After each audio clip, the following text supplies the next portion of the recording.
কৃষক দলের কর্মী সভা আইজি গেট কটন মিলে আইজি গেটে কটন মিলে আসছি আমি কুমিল্লার থেকে মেহমান নেত্রী মেহমান হিসেবে আসছি ওনাদের মিটিংয়ের মধ্যে, ওনাদের সমাবেশের মধ্যে। আপনারা সবাই আমার জন্য দোয়া করবেন, আপনাদের জন্য আমি সবার জন্য দোয়া করি। আল্লাহ নিয়ে গেলে আমাদের প্রধানমন্ত্রী খালেদা জিয়া পাশ করে, এটাই আমাদের জনগণের কামনা।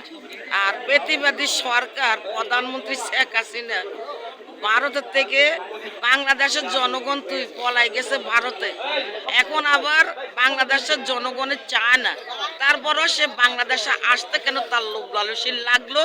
সে চুরি করার জন্য, ডাকাতি করার জন্য, সন্ত্রাসী করার জন্য মোদির সাথে খেলাধুলা করছে, মোদির সাথে বিবি হয়েছে, নায়িকা হয়েছে, মনে করেন যে সবকিছু প্রধানমন্ত্রী শেখ হাসিনা হয়েছে। কিন্তু শেখ হাসিনার চোখে শরম নাই, পদ্মা নাই। শেখ হাসিনা হইলে একটা কুলাঙ্কা মহিলার কোনো শরম হয় না, লজ্জা হয় না।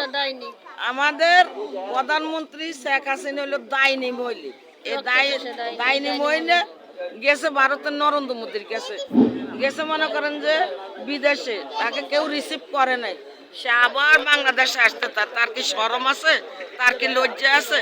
সে তো শরম লজ্জা নাই। সে নাকি বলে তাজ্জুদের নামাজ পড়ছে। হ্যাঁ, আমাদের প্রধানমন্ত্রী বলে 8 পাস বলে, আর সে বলে BCom pass, master degree pass. সে আমাদের প্রধানমন্ত্রী শেখ হাসিনা বাংলাদেশের নাবিক আসছে, বাংলাদেশে রয়েছে, তার মতো লুচ্চা সন্নাবি করে নাই। সে চুরি করি, একজন মাস্টার ডিগ্রি মহিলা চুরি করতে পারে, সন্ত্রাসী করতে পারে, চাঁদাবাজি করতে পারে? আস্থা সন্ত্রাসী, আস্থা দায়নি মহিলা। এই মহিলা লজ্জা নাই, শরম নাই। আমার নাম শাহানারা বেগম। এই মহিলা